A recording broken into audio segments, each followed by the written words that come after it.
So this is another lying down video, on the sofa video today. Um, and what I want to talk about is consistency, the challenges of consistency and chronic illness. It's something that's really difficult to achieve. It's a quality that's very much wanted, very much desired, but it's very difficult when you have chronic illness, especially if you have an illness that fluctuates. Um, so, particularly like employers, they want you there, say, typically Monday to Friday, 9 to 5 jobs, thinking of that, and they want you to be able to perform consistently.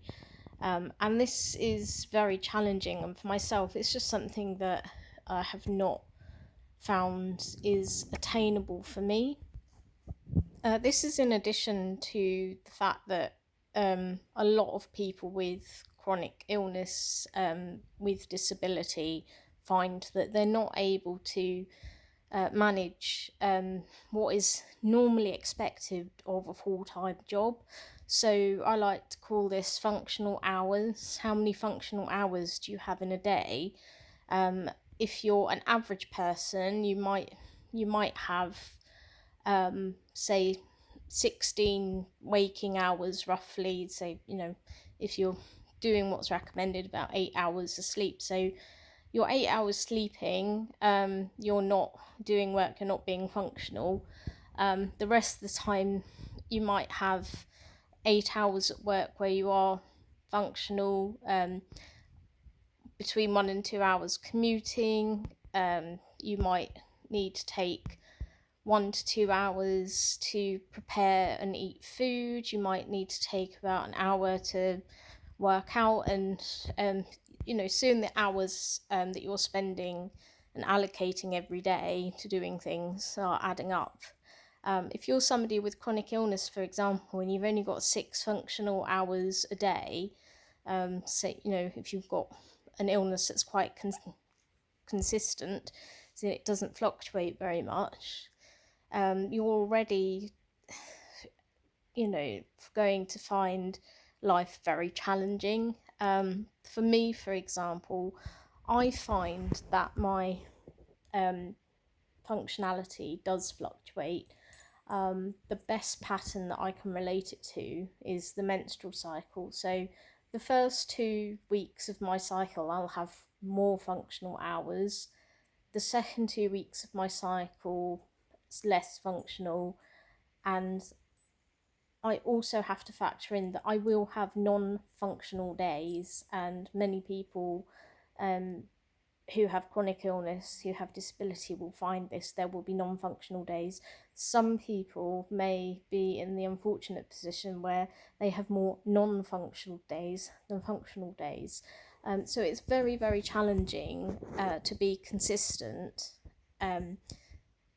when your days are inevitably going to be disrupted, and the number of functional hours that you have is going to change on a daily, weekly, monthly basis. And it's very, very hard to keep up when, even if on a good day, for example, your functional hours are going to be a lot less than somebody who doesn't have a chronic illness, who doesn't have a disability. So that's what I really wanted to come on and just have a bit of a discussion with myself, I suppose, about the challenges of consistency. So I was full-time employed for quite some time. I've had careers in teaching. I did a biochemistry degree, was my first degree. I did MA creative writing. After that, university then did a PGCE in secondary science. My specialism was chemistry.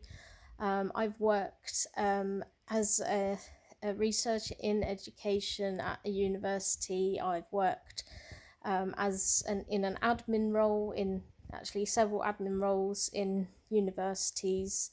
I have done, I've worked full time for the NHS as well in clerical roles. I've done a fair different number of careers, and the main thing with each of those careers is that I was expected to perform for the sort of standard 8 hours a day, 5 days a week sort of thing.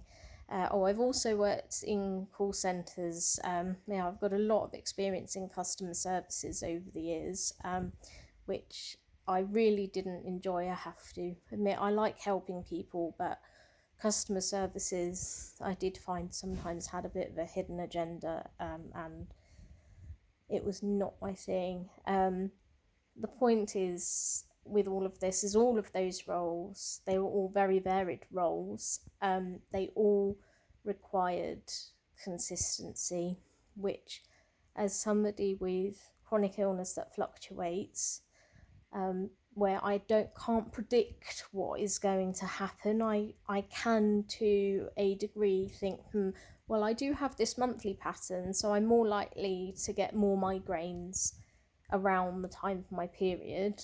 That's a given. But employers, generally speaking, they don't take that into account. On paper, some of them will say they do, they have the we're disability confident, and they will tick the boxes as it well claim to. But a lot of employers, even if you have flexi time and things like that, and I have worked for places that have been really good with flexi time, but even so, if I was working in one role where you could actually be down up to 8 hours at the end of the month and carry that over, but then you're 8 hours behind and you've got to try and make up those 8 hours. The idea was that most people worked more hours and therefore would get an extra day off each month. For me, because of the challenges that I was facing, it didn't work out, and I was constantly trying to play catch up with my hours.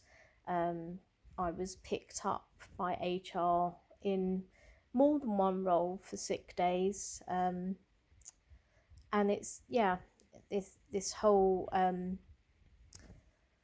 the whole attitude, the whole structure of how employment works is very challenging for people with chronic illnesses, especially unpredictable and fluctuating ones, to try and fit into that. So how am I trying to overcome this challenge, or am overcoming this challenge by working for myself? Well, working for myself, I only answer to myself for one thing. It is still a challenge. There are still challenges. I don't have all the answers. I am still working on it myself. I've found it really useful to identify the pattern. So for me, again, around my monthly cycle, I know I generally feel much worse, which is hence today is a sofa day. I generally feel much worse just before and for the first 2 or 3 days that I've started my period, and I know I am very likely to have a migraine then. So I will do my best to plan, okay, there's going to be at least a couple of non-functional days around that time. When I know that I'm going to have better functioning days, I'm specifically using these terms for a reason, then I will be able to plan to get to utilise those functional days as productively as I can. So it's very, very important. I will just always reiterate how important it is to make sure that you have planned, scheduled rest days. Book in those rest days as you would any other appointment. Actually, today needs to be a duvet day. It needs to be a day that I just rest and recharge. And for people like myself with the chronic fatigue side of things and the pain, rest means literally just feet up rest. I know in quite a lot of exercise people promoting rest days in sort of a gym exercise workout setting, they'll say, oh yeah, if you're walking, that counts as a rest day. If you've got a chronic illness where you get things like post-exertional malaise, rest literally means not doing anything, do as little as possible. and that's what I try to do. And then when I have days where I have better functioning, let's say on those days I have 6 functional hours.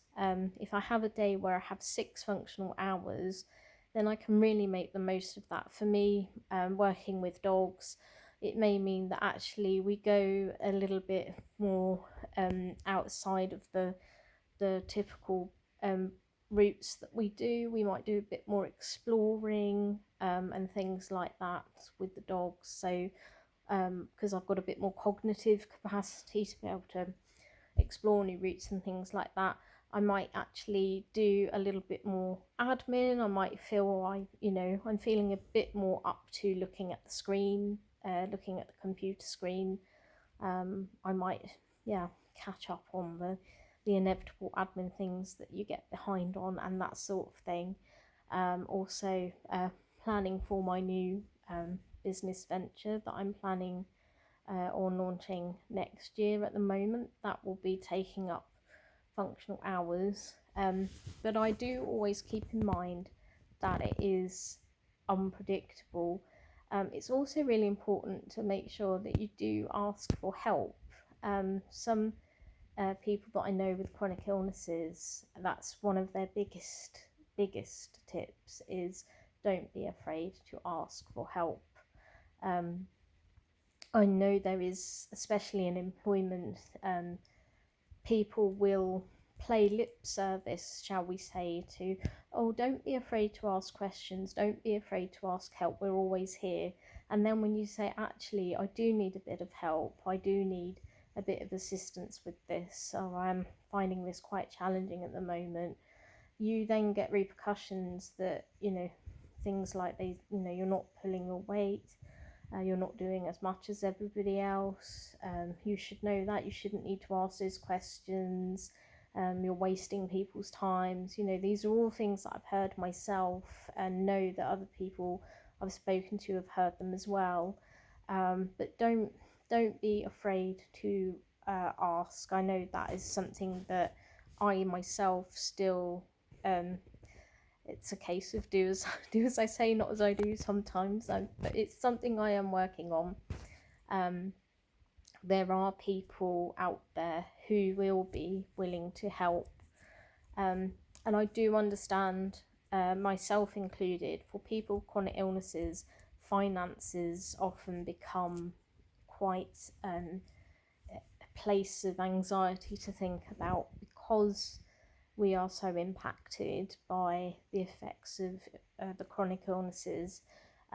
It can place, or maybe placing, limitations on capacity for earning financial revenue. That's something else to explore at a different time. But in terms of being consistent, if you can have somebody to help you meet that consistency, that's a good place to start. And the other thing that's really important, again, something I'm working on myself, is that big thing of being able to say no. Even if it's not a flat out no, I'm not going to do it. It might be something like, okay, well, I'm very sorry, but I'm really feeling unwell today. So I'm going to have to do whatever it is tomorrow.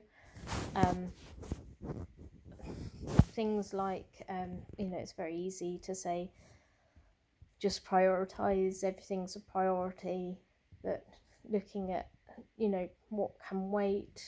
Does this really need to be done today? What can wait for another day? All those sorts of strategies, quite simply, to be able to give yourself that time that you need. And being very strict with yourself. Do not force yourself to push through and do things. I think that's a really big, important part of learning to say no. Actually saying no to yourself, saying no, I don't need to do whatever it is. What I need to do actually is take a break. If whether that's a full day, half a day, a week, whatever it happens, actually say no to yourself when you can feel that niggling going on. Oh, I need to do this, I need to do that. Just stop and say no. listen to your body, and you'll find that very beneficial.